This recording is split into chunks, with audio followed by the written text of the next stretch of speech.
استغفر الله العظيم استغفر الله العظيم استغفر الله العظيم الذي لا إله إلا هو الحي القيوم وأتوب إليه للنبي الكريم وعلى آله وأصحابه الكرام الفاتحة. أعوذ بالله من الشيطان الرجيم. بسم الله الرحمن الرحيم. الحمد لله رب العالمين الرحمن الرحيم مالك يوم الدين إياك نعبد وإياك نستعين اهدنا الصراط المستقيم صراط الذين أنعمت عليهم غير المغضوب عليهم ولا الضالين آمين. السلام عليكم ورحمة الله وبركاته. بسم الله الرحمن الرحيم. الحمد لله رب العالمين والصلاة والسلام على رسول الله صلى الله عليه وسلم وعلى آله وأصحابه أجمعين. اللهم صل على سيدنا محمد الفاتح لما أغلق والخاتم لما سبق والناصر الحق بالحق والهادي إلى صراطك المستقيم وعلى آله وصحبه حق قدر مقداره العظيم. Subhanaka la ilma lana, maha suci Engkau ya Allah, tidak ada ilmu bagi kami illa ma'allamtana, melainkan apa yang telah Kau ajarkan kepada kami. Innaka antal alimul hakim, sesungguhnya Engkau lah Tuhan yang maha mengetahui lagi maha bijaksana. Rabbi syrah li sadri wa yassir li amri wahlul 'uqdatam min lisani yafqahu qawli, amma ba'd. Terima kasih kepada pengacara majlis yang saya hormati, seluruh masjid dan kuasa dan kepimpinan masjid, Masjid Al-Habib Hasan Al-Attas Johor Bahru, seterusnya puan-puan para musliman yang dirahmati Allah Subhanahu wa taala. Alhamdulillah, syukur kita rafa'kan ke hadrat Allah Azza wa Jalla pada hari Jumaat Sayyidul Ayyam, penghulu bagi segala hari, hari yang paling banyak untuk kita digalakkan selawat kepada Nabi sallallahu alaihi wasallam. Dapat kita berhimpun untuk kali pertama lah bagi kelas tadabbur Al-Quran kita, insya-Allah. Mudah-mudahan semuanya dalam rahmat, keberkatan dan mendapat perlindungan daripada Allah Subhanahu wa taala, dan apa yang kita lakukan ini semuanya bersama dengan iringan doa daripada para malaikat. Allah akan himpunkan kita bersama Nabi kita Muhammad sallallahu alaihi wasallam di hari kiamat. Allahumma amin ya rabbal alamin. Tuan-tuan dan puan-puan rahmat Allah sekalian, seperti mana yang pengurusi sebutkan tadi, sebelum kita mulakan kelas, elok rasanya saya perkenalkan diri saya dulu.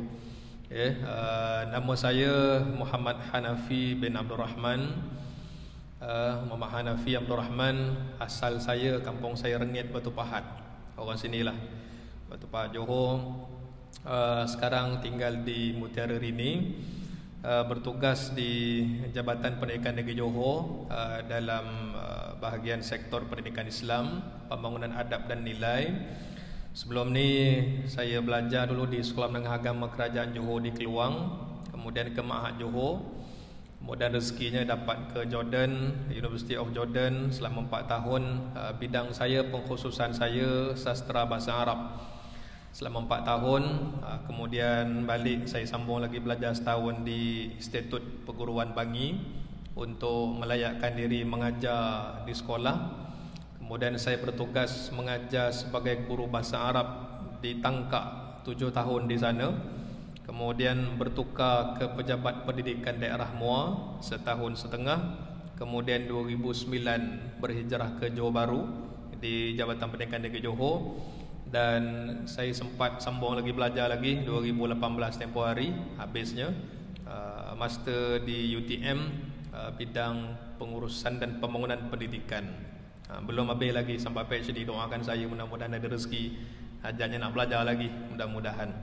Telah berkeluarga, anak 6 orang, 3 lelaki 3 perempuan. Ada yang telefon saya hari tu, siapa telefon dia kata, "Ustaz ni abang ni Imam Hambali ke?" Iyalah tu, betul lah tu. Saya ni ada beradik 9, lelaki ada 4. Mak ayah bagi nama 4 mazhab.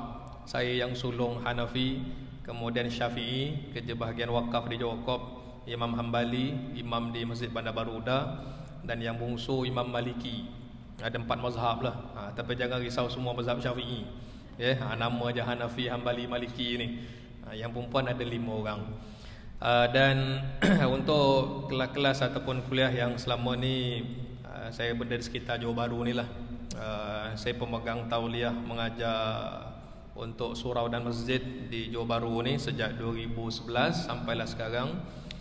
Dan sebelum ni pun pernah memegang tauliah mengajar haji ya, mengajar haji di bawah bimbingan di bawah kelolaan tabung haji, ya.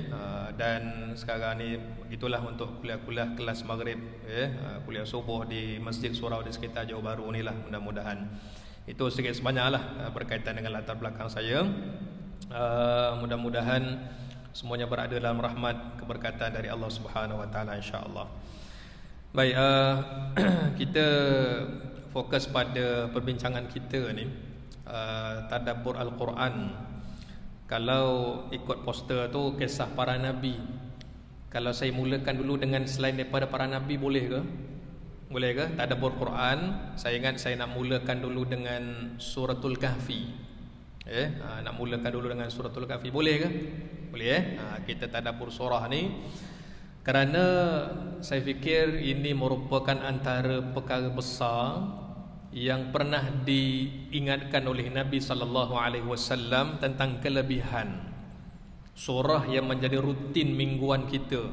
Baca surah ini sama ada malam Jumaat ataupun sekarang ni siang Jumaat sampailah sebelum terbenam matahari maghrib nanti. Jadi 110 ayat ni dibaca pada sama ada malam Jumaat ataupun hari Jumaat ni lah.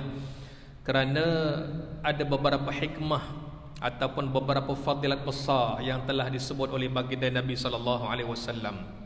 Pertama, Nabi bersabda, siapa yang membaca, pertama Nabi kata siapa baca Suratul Kahfi pada hari Jumaat akan terselamat, akan terpelihara daripada fitnah Dajjal. Satu. Kemudian yang kedua, Nabi kata siapa yang baca 10 ayat pertama dari Suratul Kahfi, dia akan terselamat dari fitnah Dajjal. Mula-mula baca semua satu surah. Kemudian Nabi sebut baca 10 ayat aja. Ada sebut pula Nabi kata siapa yang dapat baca 10 ayat yang terakhir selamat dari fitnah Dajjal. Nabi sebut baca. Ada juga hadis yang Nabi sebut hafal. Siapa hafal 10 ayat pertama Suratul Kahfi selamat dari fitnah Dajjal. Ataupun 10 yang terakhir. Sama ada baca ataupun hafal, kita ni mengharapkan moga-moga dengan barakah surah Al-Kahfi ni selamat daripada fitnah Dajjal. Yang paling baik hafal semua sekali dan baca. Kita baca je lah, bukan lama sangat pun, mungkin dalam 20 minit baca Suratul Kahfi ni. Ataupun paling tidak minimum mesti baca 10 ayat, sama ada malam Jumaat ataupun siang Jumaat. Yang cantiknya baca keseluruhan Suratul Kahfi, nak kejar fadilatnya itu, selamat dari fitnah Dajjal. Kelebihan kedua yang disebutkan oleh Nabi sallallahu alaihi wasallam, siapa yang dapat baca surah Al-Kahfi ini, dia akan dikurniakan cahaya daripada Jumaat ini sampai Jumaat yang berikut. Allah berikan cahaya kepadanya seminggu bertahan. Hari ini kita baca kan, cahaya yang dilihat dari langit, para malaikat melihat hamba ini akan bercahaya sampai Jumaat akan datang. Sekali kita baca 20 minit, bertahan dia punya cahaya seminggu. Sekali kita charge bertahan seminggu. Telefon kita pun sekali charge berapa, 2 jam, bertahannya paling lama pun 2 hari je. Itu pun tak tahan kot, 1 hari dah kena charge balik. Tapi cahaya kita yang Allah beri berkat dari Suratul Kahfi ni bertahan seminggu. Kita bayangkan kalau contoh baca hari Jumaat, takdirnya umur kita tak ada siapa yang tahu kan. Tiba-tiba hari Senin meninggal dunia, Selasa ataupun antara itulah sebelum sampai Jumaat meninggal. Kita bayangkan hamba ni tadi masuk ke liang lahat, orangnya dah mati dah, tapi masih lagi dengan bawa cahaya barakah Suratul Kahfi yang dibaca pada Jumaat, mungkin 3 ataupun 4 hari sebelumnya. Meninggal dunia dalam keadaan cahaya yang dilihat dari langit. Para malaikat melihat keadaan seperti itu berkat daripada surah inilah, kerana terlalu banyak kelebihan yang diceritakan oleh Allah Subhanahu wa taala. Baik, itu sedikit latar belakang. Kemudian puan-puan sekalian, tadabbur ni, perkataan tadabbur, ta dal ba ra. Tadabbur makna dia apa? Kita bukan sekadar baca, tapi kita meneliti, melihat pengajaran di sebalik yang tersurat tersirat daripada wahyu Allah. Bukan sekadar baca lah, bukan sekadar baca, tapi kita meneliti yang tersurat tersirat. Apa sebenarnya Allah nak sebut? Kenapa benda ni Allah sebut dalam Quran? Mesti ada sebab. Dan kata-kata Imam Hasan Al-Basri rahimahullah. Imam Hasan Al-Basri kata apa? Tadabbur ni, anda merasakan seolah-olah wahyu itu ditujukan kepada anda. Walaupun kita tahu wahyu ni pada Rasulullah sallallahu alaihi wasallam.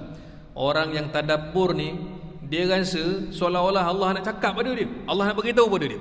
Kita rasakan ayat ini, surah ini, cerita ini untuk kita. Kerana itu fakta yang seharusnya kita ambil ingatan berkaitan dengan Quran. Baca apa juga cerita dalam Quran. Quran ni bukan buku cerita. Walaupun dalam tu cerita, Quran bukan buku cerita. Kita pergi kedai kan, beli buku kan, walaupun cerita kisah Nabi lah, tapi buku kisah Nabi Yusuf, kisah Nabi Musa. Quran bukan buku cerita.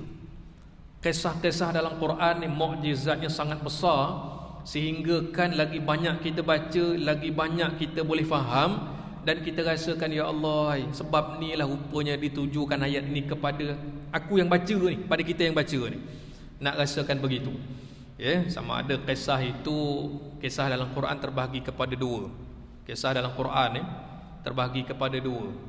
Satu kisah para nabi, satu lagi kisah yang selain para nabi. Dua je dalam Quran, banyak-banyak kisah ni. Kisah para nabi satu bahagian, satu lagi kisah bukan ataupun selain para nabi. Kisah Ashabul Kahfi, kisah Nabi Khidir, kisah anak Nabi Adam, kisah Harut Marut, kan banyak lagi lah. Ada berapa? Berbelas cerita dalam Quran yang mereka ni bukan nabi, tapi ceritanya dikekalkan oleh Allah, memorinya dalam Al-Quran untuk kita hayati bersama. Kerana itu, bila kita melihat kisah-kisah yang kita baca ni, kita nak baca Quran, nak tadabbur ni, dengan harapan Al-Quran yang ada di tangan kita ni akan jadi sumber syafaat yang teragung. Baik, kita kata okeylah, bukan sekadar baca, kena tadabbur. Tapi kalau baca saja boleh tak? Orang yang baca saja boleh tak dapat syafaat daripada Al-Quran? Jawapannya boleh. Saya tak faham maksud, saya tak faham tafsir, apatah lagi kan cerita-cerita sebab turun ayat, saya baca je, boleh tak dapat syafaat? Boleh. Hadis Nabi kata apa? Iqra'ul Quran fa innahu ya'ti yaumal qiyamati syafi'an li ashabih. Nabi kata, bacalah Quran. Ayat Nabi apa? Baca. Sesungguhnya nanti dia akan datang kepada tuan dia, mana si pembaca ni tadi, pada hari kiamat. Peranan Quran itu sebagai pemberi syafaat. Orang ni baca je kan. Kita kata, oh saya ni jauh lagi lah, nak apa lagi, nak cerita tafsir, nak cerita apa yang tersirat, saya cuma pandai baca je. InsyaAllah dengan berkat daripada hadis Nabi, Nabi kata apa? Baca, kamu dapat syafaat. Lagi banyak kita baca, lagi banyaklah peluang sumber yang akan pelihara kita ni esok daripada alam barzakh sampailah kita masuk syurga dengan izin Allah Subhanahu wa taala. Sebab tu antara doa terbaik kalau dengan Quran ni kan, buka Quran tu mushaf yang muka surat hujung sekali tu kan, doa khatam Quran. Doa khatam Quran ni bukan kita baca masa dah khatam aja. Jangan kita salah anggap pula, awak ni baru baca 2 juzuk dah baca doa khatam Quran. Janganlah gitu. Tak. Doa ni doa habis baca Quran. Khatam ni makna dia apa? Habis, selesai baca. Selesai baca 10 muka surat, selesai baca 1 juzuk, selesai baca 10 juzuk, baca. Sebab doa tu bagus. Ya Allah, kurniakan kami cahaya dengan Quran, berkatilah kami dengan Quran, selamatkan kami daripada azab kubur dengan Quran, sampailah masukkan kami dalam syurga dengan syafaat Al-Quran.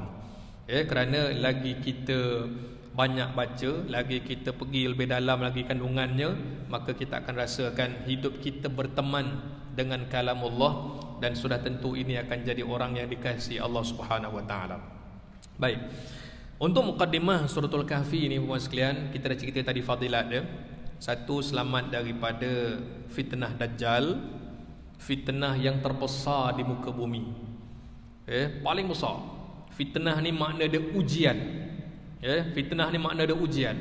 Manusia diuji dengan macam-macam ujian, tapi tak ada ujian yang paling besar, kata Nabi, yang menimpa anak Adam yang lebih besar daripada Dajjal.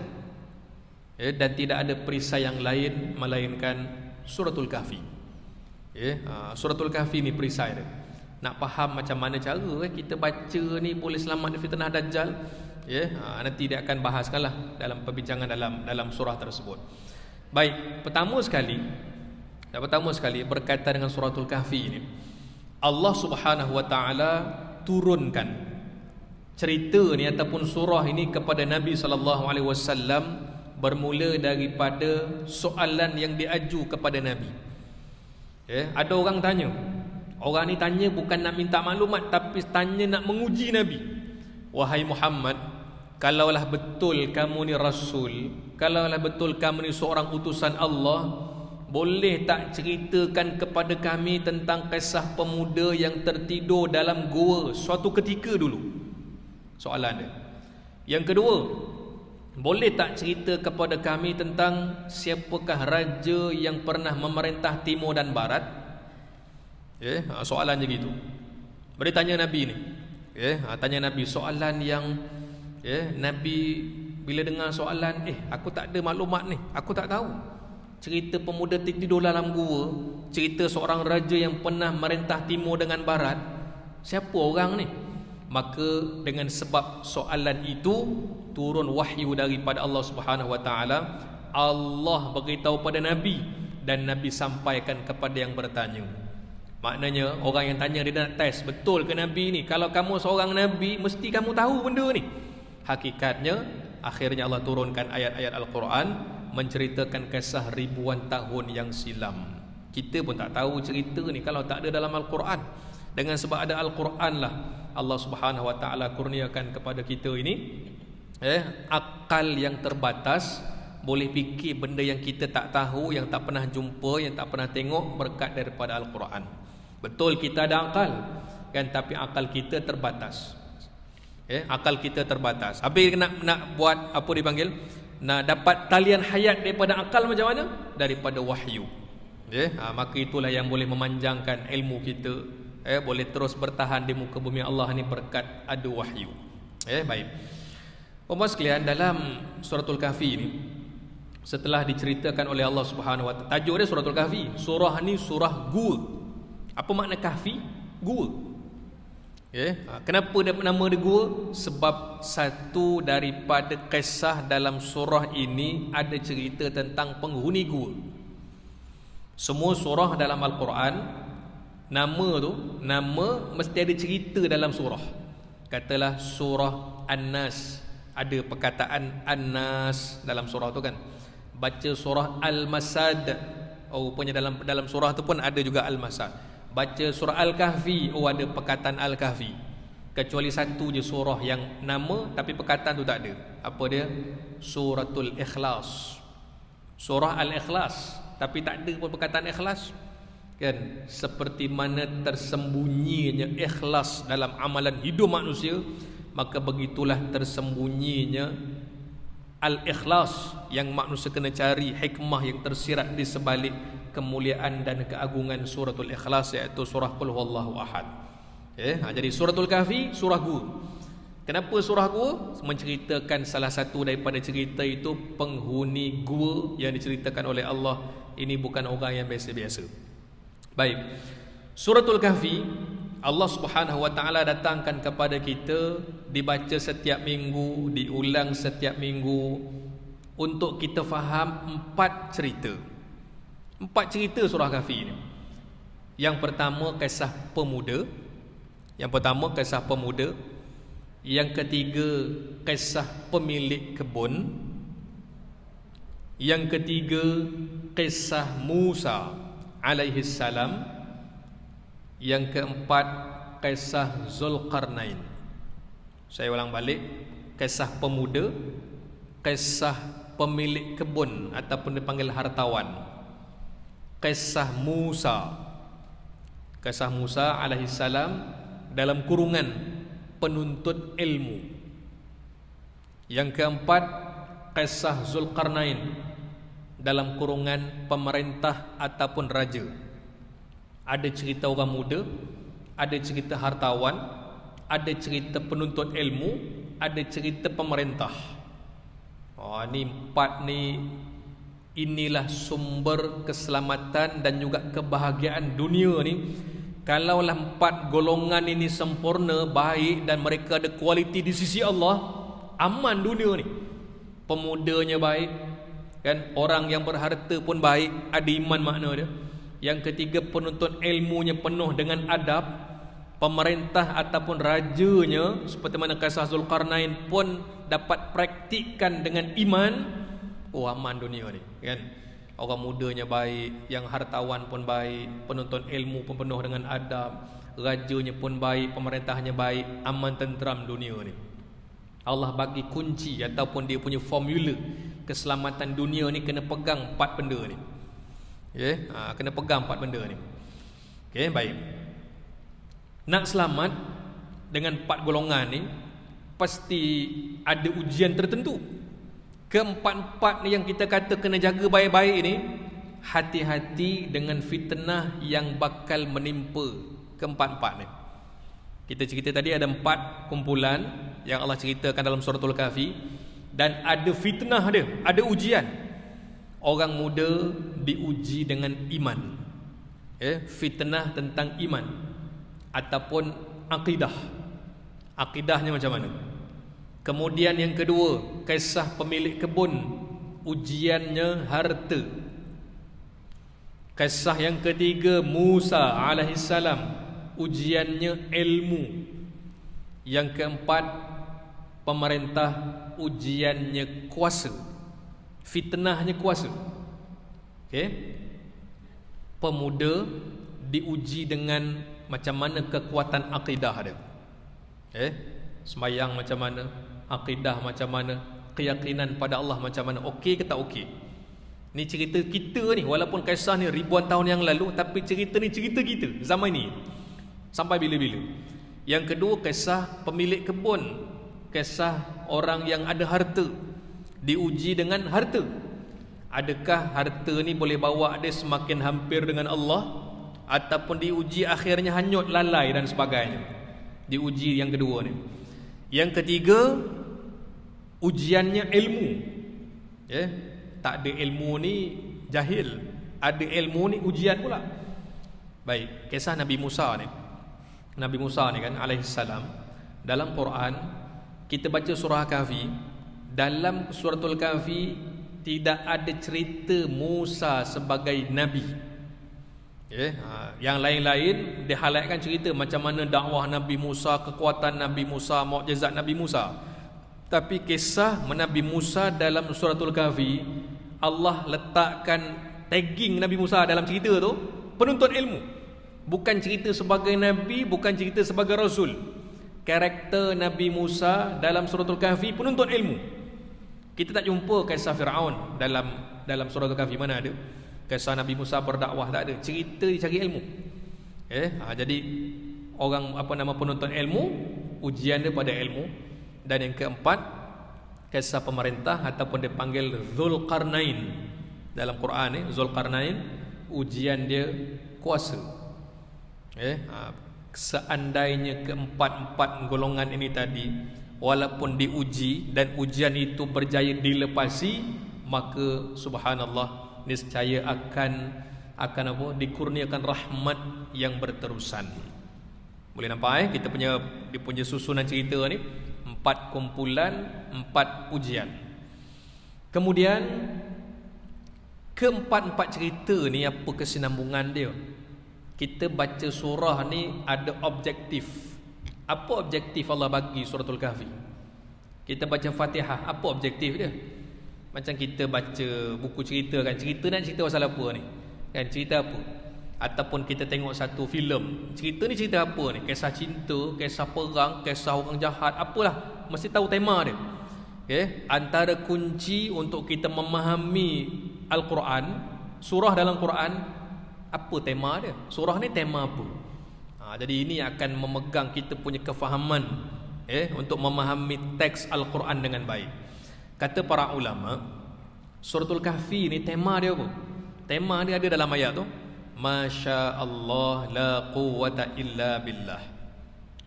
Tema surah Al-Kahfi, Masya Allah la quwwata illa billah. Ayat yang keberapa ni? Ada dalam Quran tu kan, dalam suratul Kahfi tu. Masya Allah la quwwata illa billah. Ayat yang keberapa? Cuba cari tuan-tuan nanti tengok ayat yang keberapa tu. Sebab ni apa dipanggil tema dalam Al-Quran yang Allah Subhanahu wa taala datangkan keempat-empat cerita ni. Apa maksud Masya Allah la quwwata illa billah? Kita biasa sebut la haula wala quwwata illa billah kan, tapi dalam Al-Quran tu Masya Allah la quwwata illa billah. Semua dengan kehendak Allah, tidak ada kekuatan melainkan dari Allah. Itu maksud Masya Allah la quwwata illa billah. Semua kehendak Allah, semua yang berlaku kehendak Allah, dan tidak ada kekuatan bagi makhluk melainkan semua dari Allah. Baik, cuba kita pergi pada 4 tadi. Macam mana pemuda ni tertidur dalam gua 309 tahun? Masya Allah la quwwata illa billah. Semua kehendak Allah. Baik, macam mana kisah pemilik kebun yang diceritakan ada banyak dialog dakwah dan sebagainya, yang seorang lagi beriman, seorang lagi sombong dengan hartanya. Masya Allah la quwwata illa billah. Semua dengan kehendak Allah. Kisah Nabi Musa, kenapa lepas berjaya mengatasi musuh nombor 1 Fir'aun, Nabi Musa yang disenaraikan ada 12 mukjizat, tiba-tiba Allah letakkan laluan hidup, dah dapat gelaran ulul azmi, kena belajar lagi. Kenapa kena belajar? Masya Allah la quwwata illa billah. Ini semua dengan kehendak Allah. Allah beri kekuatan kepada Nabi Musa untuk itu. Zulkarnain, macam mana pula boleh perintah timur dan barat? Ini bukan jaga satu negeri, satu negara, boleh perintah timur dan barat. Hebatnya Zulkarnain. Jawapan Masya Allah la quwwata illa billah. Itu tema suratul Kahfi. Semua dengan kehendak Allah. Benda ajaib mana sekalipun kehendak Allah. Sebab keempat-empat ni ajaib. Ajaibnya pemuda ni tidur 309 tahun. Ajaibnya pemilik kebun yang akan dibahaskan cerita tu. Ajaibnya seorang Nabi kena mengembara, berguru dengan Nabi Khidir alaihissalam dengan macam-macam pengalaman yang ajaib. Hebatnya semua dengan izin Allah. Ajaib pada Zulkarnain, ujungnya apa? Ajaibnya kisah Zulkarnain, semuanya dengan izin Allah Subhanahu wa taala. Jadi kalau kita berasa tengok tuan-tuan, tengok suratul Kahfi ni dalam Quran, Allah Subhanahu wa taala ceritakan keajaiban. Surah Kahfi ni kat mana kedudukan dia? Surah yang ke-18 dalam Al-Quran. Surah ke-18 dalam Quran, dan surah ini menceritakan pelbagai bentuk keajaiban, sedangkan surah sebelumnya cerita benda ajaib, surah selepasnya pun benda ajaib yang luar biasa. 3 straight keajaiban. Surah sebelumnya surah Al-Isra, apa ajaibnya? Nabi boleh berjalan dari Masjidil Haram pergi ke Masjidil Aqsa. Ajaib dah ni. Ajaib kan, benda yang tak pernah berlaku, bukan dekat dunia, tak pernah berlaku pada manusia, tapi berlaku pada Nabi SAW. Keajaiban Rasulullah. Kemudian baca surah Kahfi, saya cerita tadi kan, 4 cerita keajaiban. Tiba-tiba setelah mana kita rasa tengok ajaib, kisah pemuda, kisah Nabi Musa, kisah Zulkarnain, Allah kata jangan kamu terpesona dengan keajaiban itu. Ada manusia yang Allah kata, seorang wanita, kamu tengok selepas habis baca suratul Kahfi kisah Zulkarnain, keajaiban pada seorang wanita bernama Maryam. Ajaib lagi. Jangan kita mudah terkesima, terpesona, hebatnya, kagumnya, peliknya. Ada lagi nanti keajaiban yang kamu kena hayati. Jadi Allah letakkan ni, dipanggil, kalau 3 benda ni dipanggil apa? Munasabah Al-Quran, ilmu munasabah. Satu daripada cabang ilmu Quran ni munasabah. Kenapa surah Al-Kahfi lepas surah Al-Isra? Kenapa surah Maryam selepas surah Kahfi? Dan semua tu bersebab. Tak ada istilah kebetulan. Quran ni tak ada kebetulan. Kenapa lepas Fatihah, Quran, surah Bin-Nas? Kebetulan, memang dah macam tu, terima kan? Kebetulan ni kalau kita aja. awak datang pula, kebetulan. Kita tak apa. Tapi dalam Quran tak ada istilah kebetulan. Kenapa surah ni sekian-sekian cerita dia? Kenapa gini? Semua yang dipanggil mukjizat, termasuk tertib dan susun atur kalimah huruf dalam Al-Quran. Baik. Kemudian sebelum kita masuk lagi kisah ni kan, kenapa surah Al-Kahfi Allah susun begitu cerita dia? Bermula daripada kisah dalam gua, kemudian kisah pemilik kebun, kemudian dengan kisah Musa menuntut ilmu, baru kisah Zulkarnain. Kenapa begitu tertib dia? Tak disusun dengan cara yang lain-lain lah. Mula dengan raja dulu ke, Zulkarnain dulu ke, pemuda ni nanti dululah sebab dia orang biasa, cerita raja dulu nombor 1. Kemudian belajar menuntut ilmu nombor 2, kisah pemilik kebun ni pun nombor lain. Kenapa tertibnya begitu? Kenapa tertibnya cerita gua dulu, baru kisah Zulkarnain sebagai penutup? Jawapan kata para ulama, tertib turun suratul Kahfi ni, tertib turun dia punya susunan cerita ni, inilah gambaran medan dakwah Nabi SAW yang real, yang sebenar.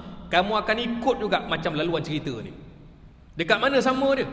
Seperti mana kamu baca surah ini bermula daripada kisah penghuni dalam gua yang ditidur oleh Allah selama 309 tahun dan penutup dengan kisah Zulkarnain. Dakwah kamu wahai Muhammad pun begitu juga. Islam akan bermula daripada gua. Betul? Terima wahyu dekat mana? Gua Hira. Bermula daripada gua. Kan? Hanya Nabi SAW dan Sayyidina Abu Bakar saja. Proses sikit demi sikit, dakwah secara rahsia, dakwah secara perlahan dengan keluarga dan sebagainya, sampailah akhirnya Islam yang dibawa Nabi SAW tersebar di pelusuk dunia. Seperti mana Zulkarnain boleh perintah timur dan barat, sinar cahaya agama pada Rasulullah pun begitu juga. Satu dunia dapat. Tertibnya cantik. Wahai Muhammad, kalau inilah tertib suratul Kahfi ni yang kamu tengok daripada awal kisah gua sampai Zulkarnain, maka perjalanan kamu pun begitu juga. Bermula daripada susah, akhirnya jumpa pada kesenangan. Cantik tertib Al-Quran ni. Semua ada di sebalik dan sebagainya lah kan. Kemudian surah ni turun pada Nabi SAW beberapa bulan sebelum hijrah. Surah ni turun beberapa bulan sebelum hijrah. Hijrah Nabi lah daripada Mekah nak pergi ke Madinah. Tuan-tuan sekalian, dalam hijrah Nabi ni tak semua orang kuat semangat. Tak semua orang semangatnya kuat macam Sayyidina Abu Bakar. Cakap apa ikut je terus. Ikut terus. Bayangkan Sayyidina Abu Bakar saat mana hijrah, Nabi datang tiba-tiba tengah hari ni, wahai Abu Bakar, ikut aku. Mai ikut aku. Pergi ke mana? Pergi ke gua dan sebagainya lah. Sayyidina Abu Bakar bukan ikut saja-saja. Kan, bukan ikut saja-saja, tapi dalam kitab sirah, bekalan yang dibawa oleh Sayyidina Abu Bakar 5,000 dirham. Duit yang dibawa tu 5,000 dirham. Kalau kita kira hari ni lah, duit yang dibawa tu lebih daripada 1 juta. Duit yang Sayyidina Abu Bakar bawa daripada rumah sebab Nabi ajak keluar nak pergi hijrah ni, tiba-tiba bawa 5,000 dirham. Untuk persiapan ke Madinah ni. Ada sahabat yang kata, ya Rasulullah, susah kita ni dah berniaga kat sini, rumah kita kat sini, saudara mara kita kat sini, tiba-tiba nak berhijrah ni, macam susah juga ni. Ada kedengaran suara yang macam itu. Bila turun suratul Kahfi, Allah datangkan satu cerita. Kamu tengok, cerita ni untuk Nabi dan para sahabat pada ketika itulah. Kamu tengok, sekarang ni nak hijrah daripada Mekah pergi Madinah je.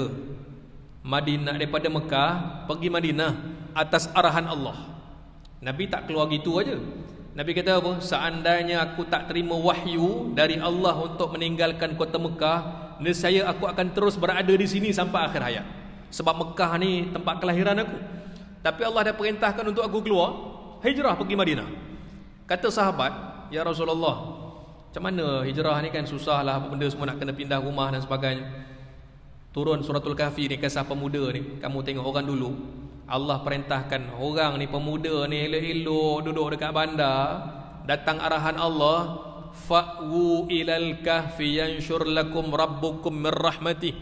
Kamu semua sila masuk dalam gua. Arahan Allah. Bukan pemuda ni tiba-tiba cari mana nak menyorok ni. Tak, Allah perintah. Kamu kena masuk dalam gua. Orang dulu duduk dekat bandar, tengah seronok-seronok hidup, kena masuk dalam gua.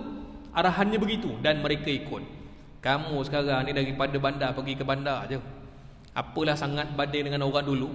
Ini motivasi bermakna kepada Nabi SAW dan kepada para sahabat. Maknanya kamu ni tengah hijrah daripada bandar ke bandar. Dulu hijrah daripada bandar pergi kena masuk dalam gua dan ditidurkan oleh Allah dalam satu tempoh yang tertentu. Kenapa? Masya Allah, la quwwata illa billah. Doa ni kan tuan-tuan sekalian, saya lupa nak sebut tadi. Masya Allah, la quwwata illa billah ni doa yang kata Nabi SAW bila siapa baca ketika masuk rumah, nescaya tidak akan ada benda yang buruk ataupun benda yang jahat mengikutnya.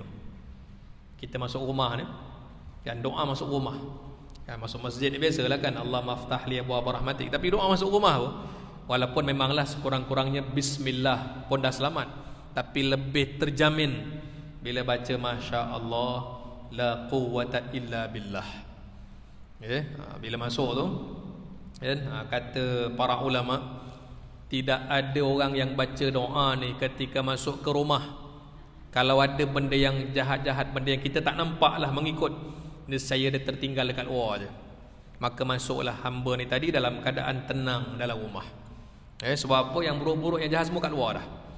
Kenapa baca doa masuk rumah baca doa ni?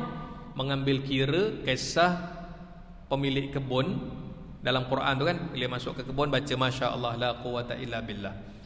Masuk ke tempat kediaman kita, masuk ke tempat rehat kita, Masya Allah, la quwwata illa billah. Doa yang penuh dengan keberkatan. Keluar rumah gitu juga kan ada doa yang lain. Allahumma inna na'udzubika min an adilla au udal au azilla au uzal au ujhila alayya. Itu Nabi baca tu. Setiap kali keluar rumah Nabi baca, ya Allah, kami mohon kepadamu dari sesat dan disesatkan, dari selewing dan diselewingkan, daripada apa, dibuat sebarang bentuk kejahatan dan sebagainya. Doa masuk rumah ada, doa keluar rumah pun ada. Mudah-mudahan dengan keberkatan itu selamat.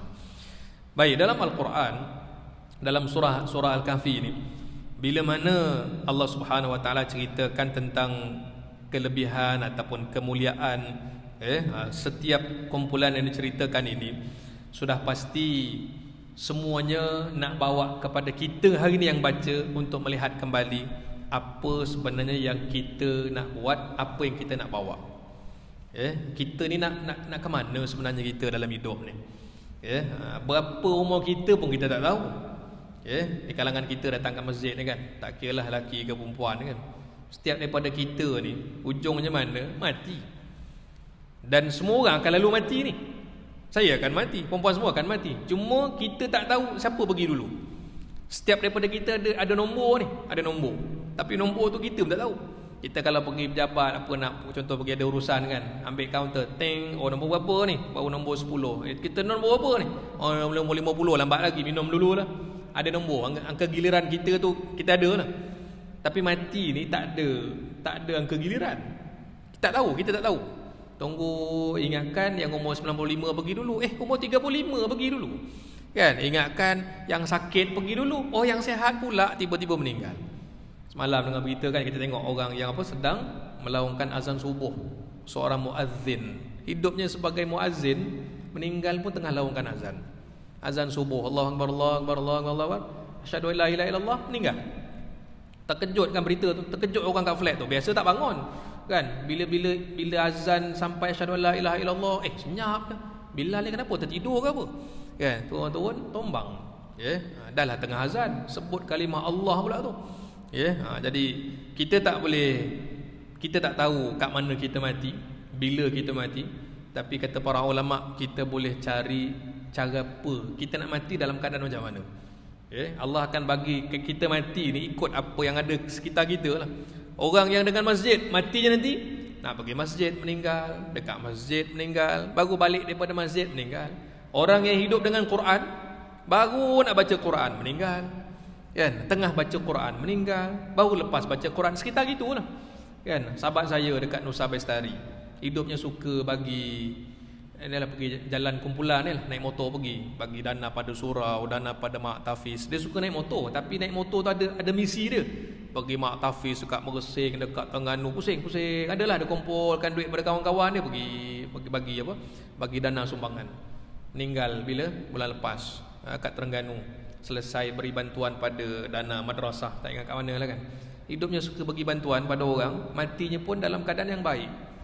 Baru bagi bantuan meninggal. Jadi itu semua kita lihat laluan sebagai hamba Allah ni, yang kita boleh pilih cara mana kita nak berakhir dalam hidup kita ni, mudah-mudahan. Baik. Dalam suratul Kahfi ni, dia tak ada cerita Nabi ni, semua kisah. Ada 4 kisah ni, kisah pemuda, kisah pemilik kebun, kisah Musa sebagai penuntut ilmu, dan kisah Zulkarnain.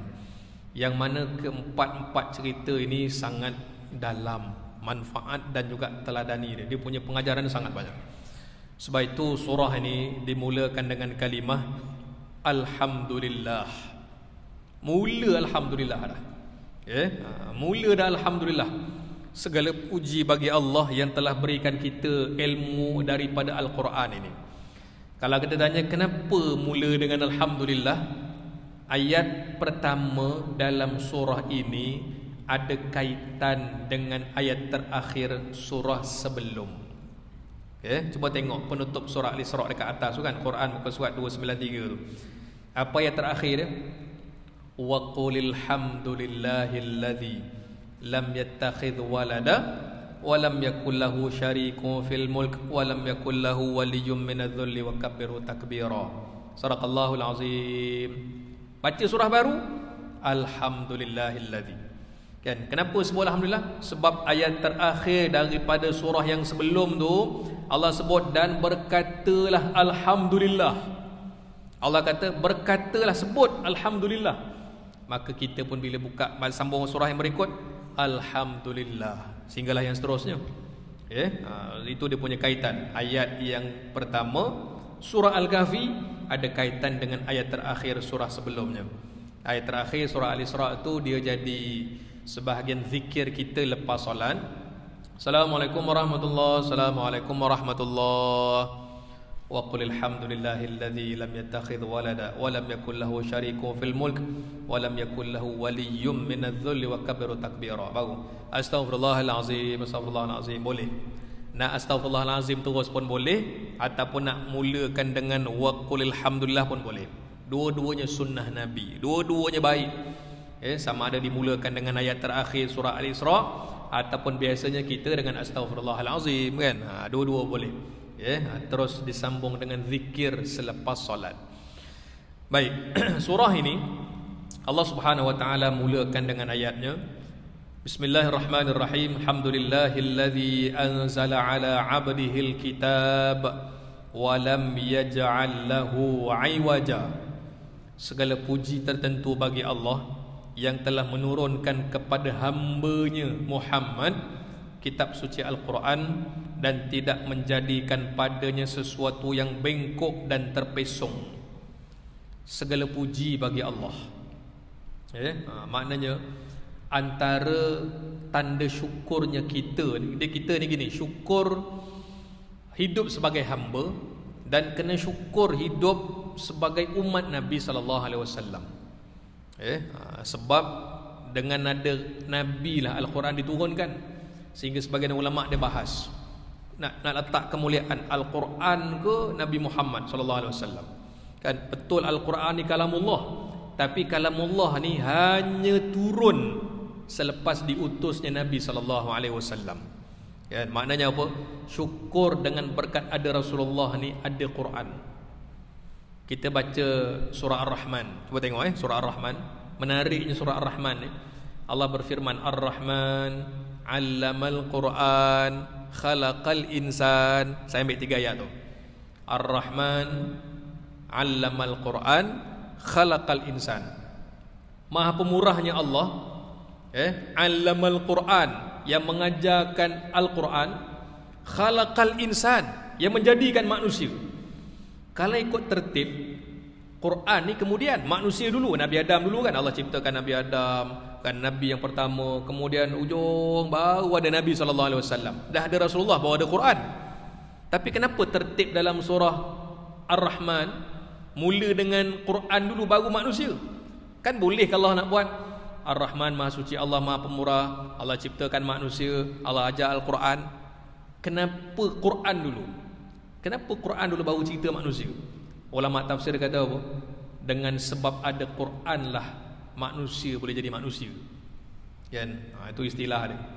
Dengan ada Quran lah yang mendahului kita dalam hidup. Dengan ada Quran baru manusia ni okey, baru jadi orang. Istilah jadi orang ni faham lah kan?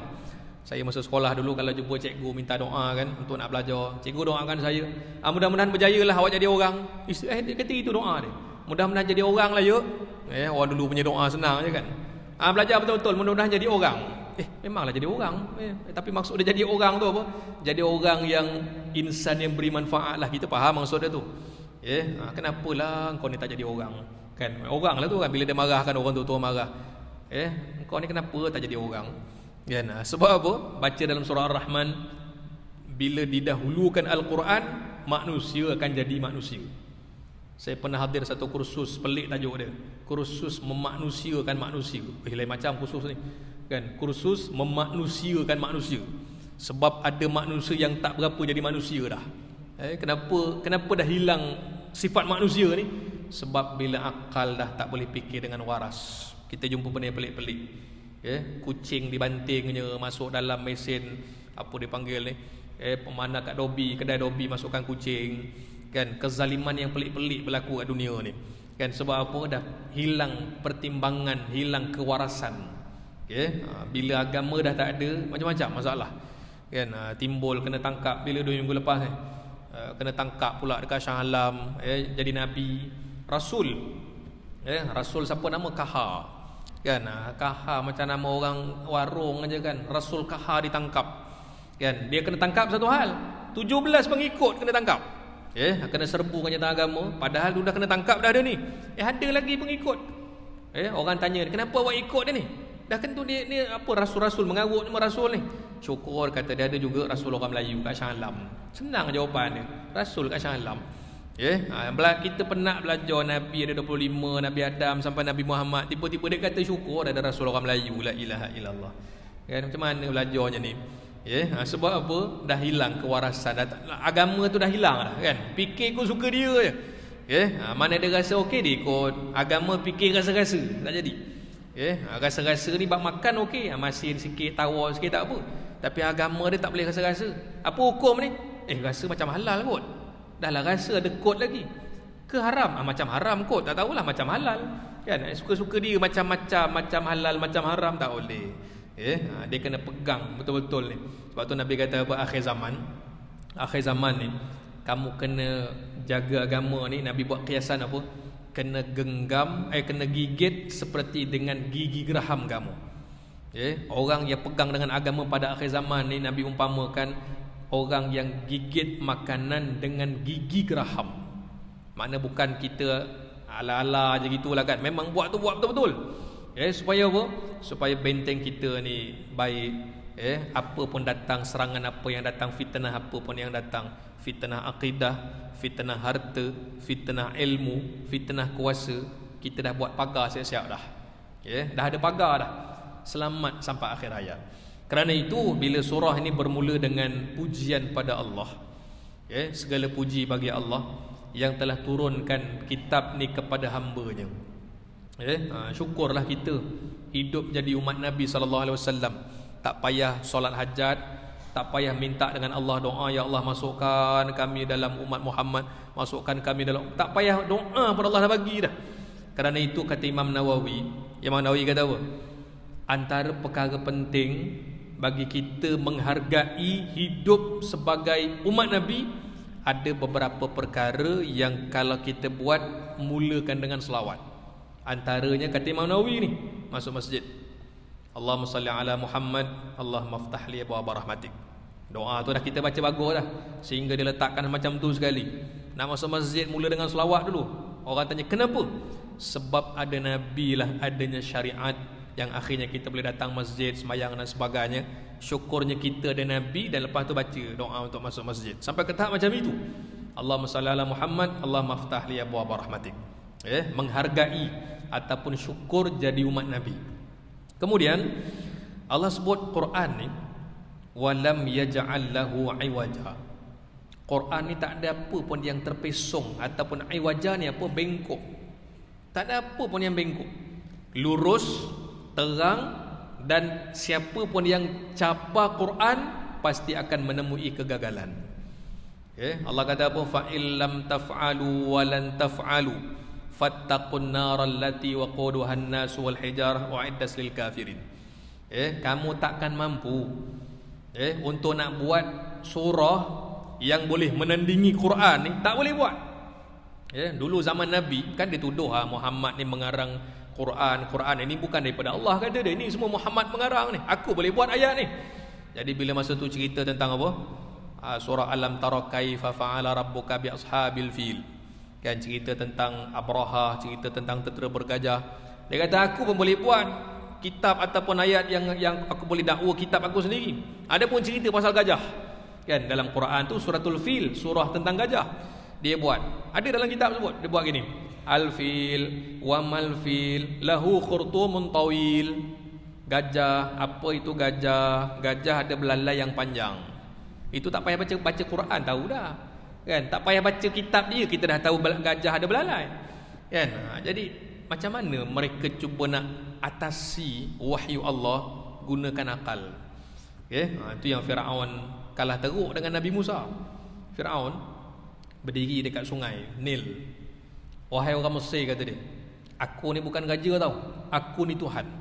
Firaun kata, Allah sebut dalam Quran, wa ana rabbukumul a'la. Kamu kena ingat, aku ni Tuhan kamu yang maha tinggi. Bayangkan manusia boleh ambil nama Allah untuk nama dia. Al-A'la ni nama Allah. Subhana rabbiyal a'la. Kita puji Allah dengan nama khas ni. Firaun kata, aku ni Tuhan kamu yang maha tinggi. Sebab aku berdiri ni lah air sungai ni boleh mengalir, tahu kata dia. Sebab aku ada ni sungai ni boleh mengalir. Orang Mesir tanya, Firaun, sebelum kau lahir sungai ni ada dah, apa cerita pula? Tangkap orang ni. Itu jawapan dia. Tak boleh jawab, kan? Terus tangkap orang ni, banyak tanya pula. Dia kata dengan sebab dia berdiri lah sungai tu mengalir. Orang yang ada akal ni tanya, masalahnya sungai ni dah ada dah sebelum kau lahir, kan? Tangkap orang ni. Tak boleh. Akhirnya manusia sombong, akhirnya mereka ingkar, dia laknat oleh Allah Subhanahu Wa Taala. Al-Quran tidak ada sesuatu yang terpesong. Semakin kita niat untuk mencari kebaikan, Allah bukakan pintu rahmat kita seluas-luasnya. Baca Quran ni dengan tujuan mencari manfaat, mendapat syafaat, mendapat berkat, banyaklah ada punya manfaat itu tadi. Kemudian Allah nyatakan lagi ayat kedua, qayyiman liyunzira ba'san syadidan min ladunhu wa yubashshiral mu'minin alladzina ya'maluna as-salihati anna lahum ajran hasana. Allah nyatakan bahkan keadaannya tetap benar, lagi menjadi pengawas turunnya Al-Quran untuk memberi amaran kepada orang-orang yang ingkar dengan azab yang seberat-beratnya dari sisi Allah, dan beri berita gembira kepada orang yang beriman yang mengerjakan amal-amal soleh bahawa mereka akan beroleh balasan yang baik. Kita baca Quran, kalau yang tak faham, kita akan kata macam ada maklumat yang bertembung lah. Sekejap Allah kata gini, sekejap Allah kata gini, kan? Kita kata contoh lah, kan? Contoh kita baca kisah Nabi Adam, khalaqahu min turab, jadikannya daripada tanah. Allah guna perkataan turab, tara alif ba, dia dicipta daripada tanah. Kemudian bila Allah sebut dalam Quran, bila iblis tak nak sujud, kenapa tak nak sujud? Khalaqtahu min tin wa khalaqtani min nar wa khalaqtahu min tin. Wahai Tuhan, kata iblis, aku tak nak sujud sebab kau ciptakan aku daripada api, kau ciptakan Adam manusia daripada tin. tayanun, daripada tanah. Tanah juga, tapi perkataannya lain. Ini fakta dalam Quran. Mula-mula Allah sebut turab. Turab ni tanah juga. Bila ayat daripada iblis, tak nak sujud, wahai Tuhan aku tak nak sujud, aku daripada api, Adam daripada tanah. Tanah tu tayanun. Apa beza dia? Sekejap kata Adam daripada turab, sekejap daripada tin. Mana satu ni? Kan rupanya dalam Quran tertib dia bukannya bercanggah. Proses Allah nak ciptakan Adam ada 5 peringkat dalam Quran. Kita rupanya tak perasan. Mula-mula tanah, lepas tu tanah campur air, lepas tu tanah tu dikeras, kemudian Allah ukir, kemudian Allah letak dekat syurga, lepas tu sampai ditiupkan roh. 5 peringkat. Kita kata kenapa sekejap perkataan ni, sekejap perkataan ni, kan? Jadi itu semua merupakan satu ruang yang kita kena teroka dengan lebih mendalam nak mendapat hikmah apa di sebalik wahyu Allah Subhanahu Wa Taala ini. Baik, kemudian sambung lagi ayat yang ketiga, makithina fihi abada, mereka tinggal tetap balasan yang baik itu selama-lamanya. Bila orang yang buat baik, berterusan buat soleh, matinya pun husnul khatimah, mereka akan kekal dalam syurga selama-lamanya. Wa yunzirul ladzina qalu ittakhadallahu walada, dan juga Quran itu beri amaran kepada orang yang berkata Allah mempunyai anak. Quran berikan amaran, sesungguhnya mereka ni orang yang batil, orang yang sesat. Dia kata Tuhan ada anak. Kita baca kan dalam surah Al-Ikhlas, qul huwallahu ahad Allahus samad lam yalid wa lam yulad wa lam yakul lahu kufuwan ahad. Tidak ada sekutu bagi Allah. Lepas tu bagi agama-agama yang lain bila cerita Tuhan ni satu dalam tiga, tiga dalam satu, dulu tiga sekarang satu, lepas tu satu dalam tiga, pening. Makin baca makin pening. Kan? Berapa ramai hari ni orang-orang yang kajilah, kalau nak kaji kitab Bible dan sebagainya, makin dia kaji makin pening.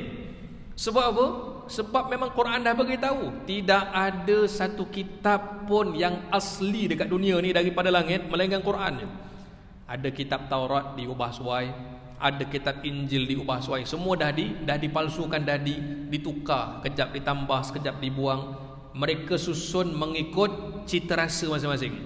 Orang rasa hukum ni macam tak sesuai lah, padamlah. Suka hati dia nak pindah kitab daripada Allah Subhanahu Wa Taala. Allah kata apa? Yuharrifunal kalima am mawadhi'ih. Mereka memalsukan ayat-ayat Allah. Ni kerja siapa ni? Ini semua orang-orang Yahudi. Orang-orang Yahudi hari ni yang mereka ni hidup hanya bertuhankan hawa nafsu, tak fikir dah ni wahyu ke apa ke, tak kira. Yang penting apa yang dia nak buat dia boleh buat. Kerana itu prinsip muqaddimah dalam suratul Kahfi, Allah ceritakan hal berkaitan dengan tauhid. Sambung ayat kelima. Ni belum masuk kisah pemuda ni, kita muqaddimah lagi. Ma lahum bihi min ilmi wala li abaihim kaburat kalimatan takhruju min afwahihim yaquluna illa kadhiba. Sebenarnya mereka tak mempunyai sebarang pengetahuan mengenainya, dan tiada juga bagi datuk nenek mereka. Dia orang ni kata Allah main sebut aja, bukan ada pengetahuan pun. Mak bapak dia orang pun sama aje. Allah cerita macam tu. Namanya katanya agama, tapi dia orang pun tak yakin. Mak bapak mereka pun sama. Kemudian sambung lagi, besar sungguh perkataan syirik yang keluar dari mulut mereka. Mereka hanya mengatakan perkara yang dusta. Agama ni rekaan manusia, kan? Dia buat, akhirnya kucak-kacir. Wahyu Allah Subhanahu Wa Taala ni, orang yang hidupnya beragama, carilah dalam Quran ataupun hadis Nabi SAW. Kita baca, kita ikut, makin lama makin faham. Kita akan rasa lagi tenang, kita akan rasa lagi seronok hidup bertemankan wahyu dan juga hadis Nabi SAW. Jadi Allah menafikan ini orang-orang yang tak ikut wahyu, orang yang cakapnya bohong, orang yang meminda kitab-kitab yang Allah turunkan. Maka sambungan ayat yang ke-6, fala'allaka bakhi'un nafsaka ala atharihim illam yu'minu bihadzal hadithi asafa. Maka jangan pula engkau wahai Muhammad membinasakan dirimu disebabkan menanggung duka cita terhadap kesan-kesan perbuatan buruk mereka jika mereka enggan beriman kepada keterangan Al-Quran ini.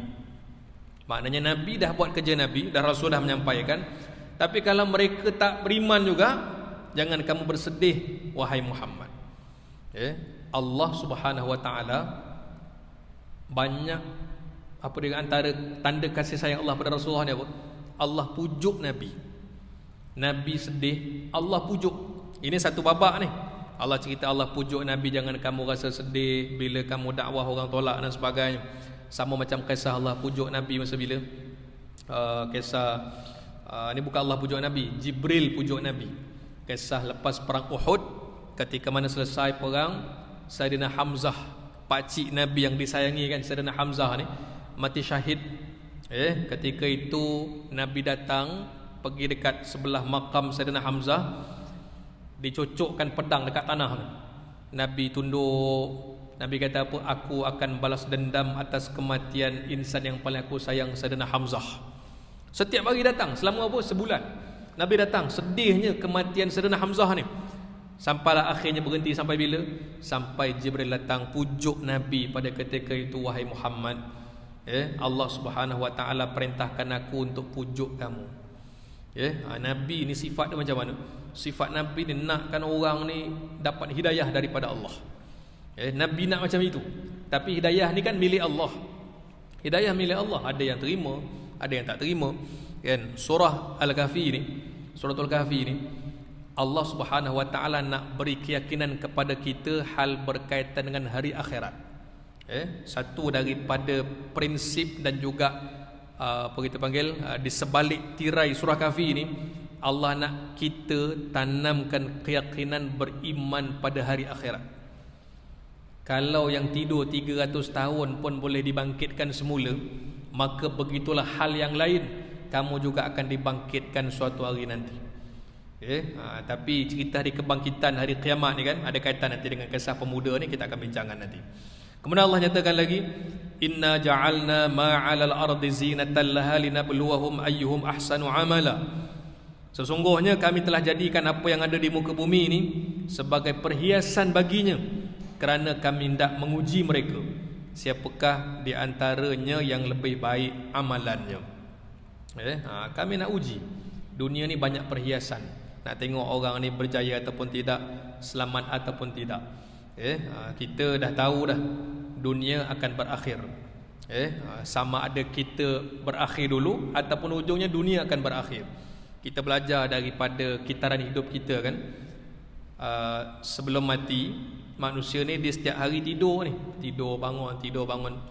Tidur ialah kematian kecil.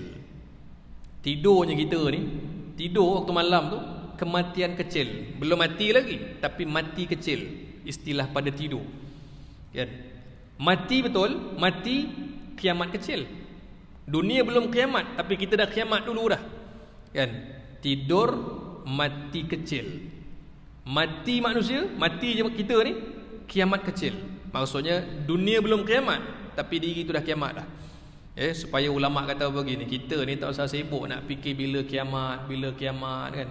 Berapa banyak dah ramalan kiamat. Sampai orang buat filem lagi, kiamat 2012. Okey je dah 8 tahun lepas filem tak kiamat lagi. Kan? Kiamat tak lama lagi ni, kalau ikut kiraan ni 2030 kiamat. Apa neng kita lagi 10 tahun nak kiamat. Bukan kerja kita nak ramalkan bila kiamat. Kerja kita apa? Apa bekalan kita nak buat ni? Bekalan apa yang kita nak bawa nak bertemu dengan Allah Subhanahu wa taala. Jadi sudah tentu Allah bagi pada mukaddimah suratul Kahfi ni, kami nak uji siapakah di kalangan mereka ni yang lebih baik amalannya. Apa benda pula yang kita rasa baik, kita buat je lah. Sekarang itu kita lihat pintu syurga ni, Allah bagi bukan satu pintu, banyak pintu kan? Allah bukakan pintu syurga ni kenapa? Kenapa banyak? Ada orang masuk syurga dengan sebab baca Quran banyak. Orang ni mungkin baca Quran tak banyak, tapi bab sedekah, ya Allah, dia aja lah. Dia aja lah yang dapat. Kalau bab sedekah ni dia aja, sedekahnya banyak, sungguh masuk syurga dengan sedekah. Ada orang masuk syurga dengan sebab bantu jiran. Ada orang masuk syurga dengan sebab hidupnya suka mudahkan urusan orang. Ada orang masuk syurga dengan sebab ilmu. Jadi kita ni kan, tak boleh hukum orang. Kan? Semua orang layak. Yang penting kita doakan doa. Syurga adalah kebaikan dia buat. Jangan jadi menghukum pula. Tengok orang yang meninggal, aku rasa payah syurga dia ni. Memandai pula kata payah syurga kat orang. Kan aku tengok dia ni payah. Kenapa? Hidup pun masam je muka je. Masal pula kata kita orang tu payah masuk syurga kan. Kita tak ada kuasa nak menilai orang. Kerja kita apa? Doakan. Siapa pun yang mati tu doakan. Kerana doa daripada orang yang masih hidup kepada yang dah mati ni mahal nilai dia. Kata apa yang kita sebut dalam Quran, baca dalam Quran, Allah kata apa? Rabbana ighfir lana wa li ikhwanina alladhina sabaquna bil iman wa la taj'al fi qulubina ghillan lil ladzina amanu rabbana innaka raufur rahim. Doa ni dalam surah Al-Furqan ni kan. Kata Allah Subhanahu wa taala, wahai Tuhan, ampunkan dosa kami dan dosa orang-orang yang beriman sebelum daripada kami. Kata ulama, setiap kali baca doa ni kita akan dapat pahala berapa ramai orang beriman yang telah mati sebelum kita. Berapa ramai orang beriman, kita pun tak tahu. Setiap kali kita baca, berapa ramai orang dah meninggal di kalangan beriman, itulah pahala dia dapat. Dan insya-Allah bila kita dah tak ada esok, Allah akan rezekikan orang lain untuk doakan kita. Saling mendoakan. Sebab kalau cerita benda-benda macam ni kan, bab kematian ni, kita kadang dengar berita orang mati. Dengar berita kan, maklumlah Telegram banyak, Facebook ada, WhatsApp ada, meninggal aja. Makin berumur ni makin banyak pula meninggal kan. Kawan meninggal, meninggal kan. Jadi kadang-kadang ada yang kita pergi kan, ada yang nak pergi tapi tak boleh pergi. Ada yang jauh tapi kita rasa kena pergilah. Meninggal kat mana ni, kat KL, kena pergi juga. Kita rasa nak pergi. Kenapa? Ini semua kerja Allah gerakkan hati. Jauh datang ni kan, jauh datang untuk nak datang semata-mata nak sembahyang, nak doakan aja kan. Tapi ini merupakan nilai yang Allah Subhanahu wa taala berikan kepada hamba-hambanya. Mudah-mudahan dapat husnul khatimah. Baik, sambung lagi sebelum kita masuk mukadimah ni. Wa inna laja'iluna ma 'alaiha sa'idan juruza. Dan sesungguhnya kami akan jadikan apa yang ada di bumi itu punah ranah sebagai tanah yang tandus. Akhirnya habis juga. Akhirnya habis nanti. Dunia ni akan kosong dan kita akan berpindah ke alam yang satu lagi dipanggil alam akhirat. Kita baca Fatihah. Alhamdulillahi rabbil alamin. Segala puji bagi Allah Tuhan sekalian alam. Dalam tafsir sebut apa? Alam ni 70,000 alam. Alam tu bukan 70,000 orang. Segala puji bagi Allah Tuhan pentadbir seluruh alam. Kita mungkin sebut berapa aja. Alam dunia, alam akhirat, alam barzah, alam kubur, alam mahsyar, alam jin, alam iblis, alam manusia, apa semua lah kan. Berapa puluh ribu alam. Semuanya segala puji bagi Allah pentadbir seluruh alam. Tak ada tempat yang terkecuali daripada dilihat dan dalam ilmu Allah Subhanahu wa taala. Jadi sudah tentu kita sebagai hamba ni bila melihat sesuatu perkara dalam hidup, mesti ujungnya segala yang dilakukan itu dalam ilmu Allah Subhanahu wa taala. Kemudian kita tengok muqaddimah. Allah mulakan ringkasan. Suratul Kahfi cerita pemuda ni belum masuk detail lagi ni. Allah cerita ringkasan dulu. Ringkasan dia daripada mana? Ayat yang ke-9. Am hasibta anna ashabal kahfi warraqim kanu min ayatina ajaba. Adakah engkau menyangka wahai Muhammad bahawa kisah ashabul kahfi dan ar-raqim itu sahaja yang menakjubkan di antara tanda-tanda membuktikan kekuasaan kami? Allah tanya ni. So ayat yang ke-9 ni bentuknya soalan. Cuma kita baca Quran tak adalah macam baca buku kan, ada tanda soal, ada tanda seruan, ada tanda inverted comma kan. Sebab tu bila baca Quran, kita kalau baca tadabbur Quran kan, tengok terjemahan dan dia pun berkata. Wah, time dia berkata ni kita nak fahamkan siapa berkata ni. Allah berkata ke? Malaikat berkata ke? Nabi cerita dalam tu, Nabi tu berkata ke? Kadang kita confuse, siapa yang cakap ni? Kan? Dan dia berkata dalam kurungan, oh Nabi Muhammad. Oh dia berkata, yakni Allah. Jadi sudah tentu dalam hal ini Allah tanya pada kita. Okey, baik. Allah tanya pada kita, adakah engkau menyangka wahai Muhammad bahawa kisah ashabul kahfi ini sahaja yang menakjubkan dan di antara tanda-tanda yang membuktikan kekuasaan kami? Soalan Allah nak tanya, ajaib sangat ke cerita Ashabul Kahfi ni nanti yang bakal kamu jumpa ni? Hati-hati kata Allah, jangan sampai kamu tenggelam dengan keajaiban pemuda yang bakal diceritakan ini. Ajaib sangat ke kata Allah? Sedangkan ada lagi yang lebih ajaib. Apa lebih ajaib? Kuasa Allah. Kuasa Allah lebih ajaib. Jangan kamu kata hebatnya, macam mana boleh tidur 300 tahun, macam mana boleh hidup balik dengan bawa duit pergi kedai beli makanan. Cerita-cerita ini, sebab tu kunci dia apa? Masya Allah la quwata illa billah. Apa pun keajaiban yang kita lihat dekat dunia ni, baca buku apa, 10 benda ajaib, 100 benda ajaib kat dunia, kan? Ujungnya apa? Semua dengan izin Allah. Maknanya apa? Allah nak cerita, Allah tanya kita dalam ayat yang ke-9 ni, banyak lagi tanda-tanda keajaiban yang membuktikan Allah Maha berkuasa. Kalau surah sebelum cerita Nabi boleh bergerak daripada Mekah pergi ke Al-Aqsa, kemudian keajaiban kisah Maryam, keajaiban pemuda dan sebagainya ni lah kan. Ujungnya apa? Kita kata Masya Allah kan, Subhanallah. Semuanya atas keajaiban. Sebab tu dekat dunia ni, contoh kita ambil cerita kita lah kan pada hari ni. Ada orang yang mungkin sakit lama sakit, tiba-tiba takdirnya sehat, kan? Sehat. Doktor kata, minta maaf encik ni ada masa 2 tahun je untuk hidup. Doktor beritahu lagi 2 tahun je, kan? Terkejut kita. Menghitung hari, tengok kalender 24 bulan, 20 lagi 3 bulan, lagi 2 bulan, sampai masa sehat hidup pula, kan? Alhamdulillah. Doktor ni dia meramalkan ikut ilmu perubatan, tapi ujungnya tertakluk pada kekuasaan Allah Subhanahu Wa Taala. Allah izinkan lagi. Seorang hamba Allah dekat Batu Pahat, kan, dalam apa ada kenalan saya tu, mak dia terlantar sakit dah 2 tahun. Sakit terlantar. Jadi anaknya gila-gila lah balik. Minggu ni anak ni balik uruskan makan minumnya, pakaian, bagi makan, semualah. Anaknya berdiri, maknya baring 2 tahun terlantar. Tiba-tiba anak yang balik minggu tu sakit, meninggal. Yang sehat pula jadi orang ziarah, dengan kecil dah meninggal makcik ni, bukan dia meninggal, anak dia. Dah terkejut orang yang sakit 2 tahun tu meninggal, yang sehat meninggal pula. Jadi ini semua kita lihat antara ilmu ataupun apa kita panggil aturan Allah Subhanahu Wa Taala. Ujungnya kita apa? Kena redha dan kita terimalah dengan apa dipanggil 100%. Redha ataupun kita ni terima takdir ni, syarat dia apa? 100%. Dia tak ada perkataan tapi. Saya redha tapi itulah, ada ujung tapi itu juga. Awak redha tak ni? Saya cuba redha tu lah, tapi ada tapi tak boleh lagi, tak jadi. Awak terima tak kenyataan ni? InsyaAllah saya terima. Cuma tu lah, ada tapi, semula kena sebut semula. Redha tak? Redha, noktah. Awak terima tak ni? Ya, saya terima. Saya redha, cuma tu lah kalau boleh, kan? Kalau boleh juga, ada juga kalau tu. Saya terima, saya tak terpilih, tapi itulah kalau boleh macam bagus juga saya masuk, kan? Ada juga tapi atau kalau tu. Tak jadi. Redha mesti bulat. Tak ada lagi lah noleh belakang. Redha, ya saya redha. Dia tak ada tapi. Redha tanpa tapi, tanpa cuma.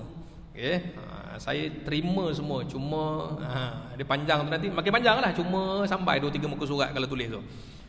Saya redha. Baik, jadi Allah nyatakan hati-hati dengan keajaiban yang bakal kamu kita tengok lepas daripada ni. Dan Allah nyatakan dalam ayat yang ke-10, kita ambil sampai yang ke-10 pada pagi ni kan. Allah nyatakan kunci kepada sebab kenapa Allah boleh selamatkan pemuda ni. Kerana apa? Kerana doa. Selamatnya mereka lalu fasa kehidupan yang ajaib ditidurkan oleh Allah 309 tahun kerana doa. Idh awal fitsyatu ilal kahfi faqalu rabbana atina min ladunka rahmah wa hayyi' lana min amrina rasyada. Allah nyatakan, ingatkanlah peristiwa ketika satu kumpulan orang muda pergi ke gua, lalu mereka berdoa, wahai Tuhan kami, kurniakan kami rahmat daripada sisimu dan berilah kemudahan-kemudahan serta pimpinan kepada kami untuk keselamatan agama kami. Ini yang dia punya pangkal cerita ni. Oh, selamatnya mereka ni kerana doa. Dia minta dengan Allah. Pemuda ni minta dengan Allah sebelum masuk gua. Rabbana atina min ladunka rahmah Wahai Tuhan, kurniakan kami daripada sisimu rahmat. Kenapa sebut daripada sisimu? Sebab rahmat sumbernya hanya daripada Allah. Rahmat dan keberkatan, dua benda ni kan, kalau nak sambung lagi keselamatan lah. Rahmat, keberkatan, keselamatan, tiga-tiga ni datang hanya dari Allah. Ucapan kita dalam salam kan, Assalamualaikum, kamu selamat. Kemudian warahmatullah, kamu dapat rahmat. Wabarakatuh, dan kamu dapat berkat. Salam, rahmat, berkat. Selamat, rahmat, berkat. Tiga-tiga ni hanya dari Allah. Allah kurniakan keselamatan, Allah kurniakan rahmat, Allah kurniakan keberkatan. Sesuai dengan nama Allah Tabarak. Surah Tabarak tu, surah Al-Mulk tu, surah Allah nak ceritakan apa? Maha pemberi berkat. Tabarakalladzi, maha memberi berkat. Kita nak keberkatan, nak rahmat, maka sumber tu datang daripada Allah. Jadi siapa pun kita hidup kat dunia ni, kita nak rahmat Allah. Kita nak rahmat Allah. Nak rahmat Allah macam mana ni? Sembahyang dapat rahmat, majlis ilmu dapat rahmat, baca Quran dapat rahmat, dan sebagainya lah kan. Jadi kita banyak beribadah dalam hidup ni kerana dalam ibadah ni lah letaknya rahmat Allah. Puasa dapat rahmat, Quran dapat rahmat. Dan pemuda ni tadi menggantungkan harapannya hanya kepada Allah, bukan sekadar minta rahmat. Wahayyi lana min amrina rasyada, dan rezekikan kepada kami, kurniakan kepada kami pimpinan. Rasyada ni apa? Petunjuk, ilham. Kita nak buat apa, fikir mudah-mudahan pilihan kita tepat. Itu semua petunjuk daripada Allah. Sebab dalam dunia ni ada macam-macam pilihan, ada macam-macam benda yang kita nak buat keputusan. Tapi ala kulli hal, moga-moga keputusan kita itu tepat, selari dengan kehendak Allah, selari dengan apa yang telah digariskan oleh Nabi kita Muhammad sallallahu alaihi wasallam. Jadi tuan-tuan sekalian, kita berhenti sampai sini dulu, sampai 10 ayat yang pertama daripada suratul Kahfi. Ini baru ringkasan awal. Kerana cerita yang sebenar Allah mula nyatakan pada ayat yang ke-13, baru didetailkan apa yang berlaku dalam surah ini untuk kita nanti ambil manfaat dan ibrah daripadanya. Mudah-mudahan majlis kita diberkati Allah. Yang baik datang daripada Allah, segala kelemahan, kekurangan itu daripada diri saya. Wallahu a'lam bissawab. Aqulu qawli hadza, astaghfirullahal azim li wa lakum. Assalamualaikum warahmatullahi wabarakatuh.